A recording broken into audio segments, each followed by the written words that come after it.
नमस्कार. आज मी तुम्हाला पोहरीची भाजी करून दाखवणार आहे. पोहरी म्हणजे आपला छोटावाला फणस, म्हणजे त्याच्यामध्ये गरे तयार व्हायच्या अगोदर आपण छोटा जो फणस असतो त्याला पोहरी बोलतो. ती इथे मी घेतली. आता आपण त्याला कट कसं करायचं ते तुम्हाला मी दाखवते. सुरीला पहिलं मी तेल लावून घेतले, चीक लागू नये म्हणून. हाताला पण थोडं तेल लावून घ्यायचं, कारण का त्याला चीक असतो भरपूर. आता आपण ह्या देठाचा भाग पहिला कापून टाकूया. इथे मी असं कट करून घेतले.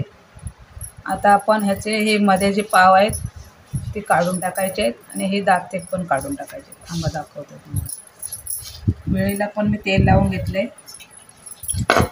आपण सुरीने किंवा कोयतीने कट करून घ्यायचे आणि वेळेवर ते आपण असे त्याचे दाते जे बाहेरचे कडक भाग आहे काटेरी तो काढून टाकायचा आहे आणि आतली पाव पण काढून टाकायची.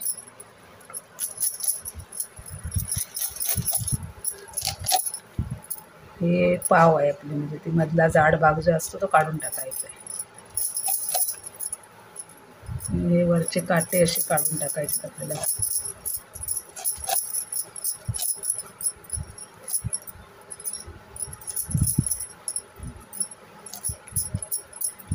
आणि कापून झाल्यानंतर लगेच पाण्यामध्ये ठेवायचे, नाही तर ते काळे पडतात.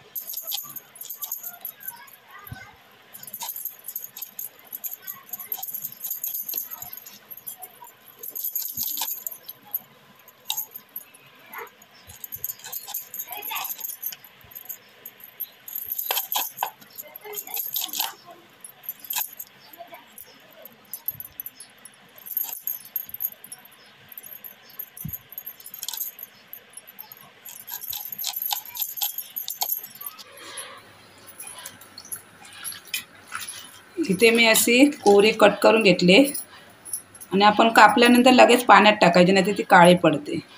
आता आपण याला स्वच्छ धुवून घेऊया आणि मग कुकरमध्ये शिजवून घेऊया. आता धुवून घेते स्वच्छ.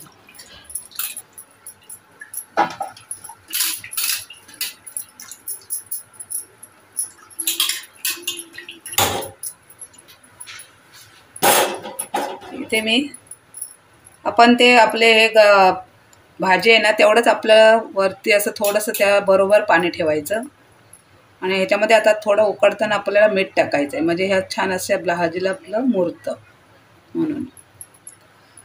इथे मी 1 चमचा मीठ टाकून घेते.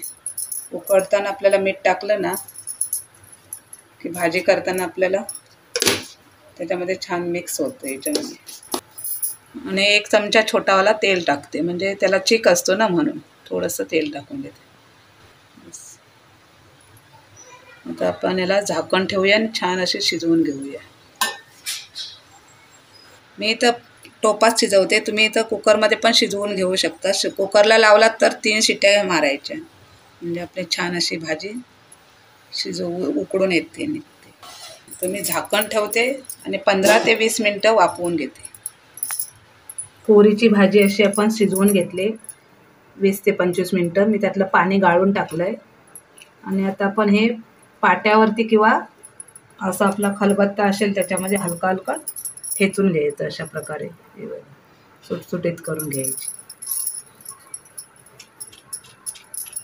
हलक्या हाताने, जास्त चेचायचं नाही. एकदम पाणी असं नाही करायचं, वरवर ठेचल्यासारखे करायचे, म्हणजे फक्त ते एकत्र गट्टे गट्टे ते थोडे हलके सुटसुटीत करून घ्यायचे. इथे आपण अशा प्रकारे कुस्करून घेतले पोहरी, आपली पोहरीची भाजी. तर त्याच्यामध्ये मी लाल मसाला 2 चमचे टाकून घेते. पाव चमचा हळद.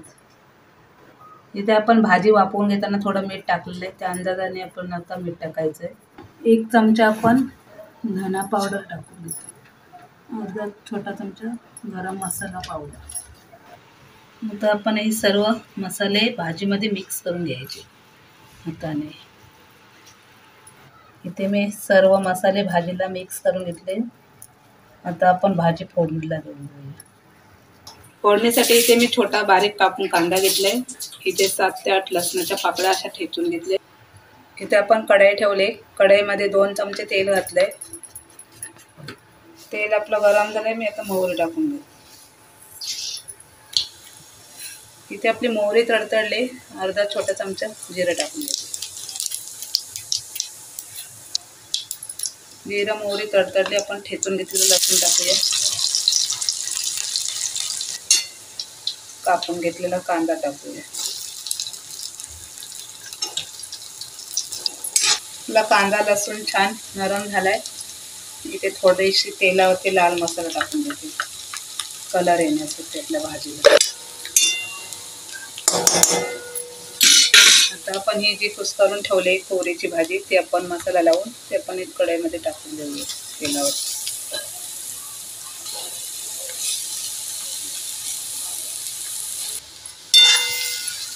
आपण छान मिक्स करून घेऊया भाजी तेलावरती. इथे भाजी आपली मिक्स करून झाली तेलावरती. आता आपण 5 मिनिटासाठी झाकण ठेवून वाफ काढून घेऊया. इथे मी गॅस स्लो केलाय आणि आपण 5 मिनिटासाठी झाकण ठेवून वाफ काढून घेऊया. आपले मसाले टाकले त्याच्यासाठी. इथे आपले 5 मिनिटं झाले. मी झाकण काढून बघितले. आता आपण कोथिंबीर टाकूया.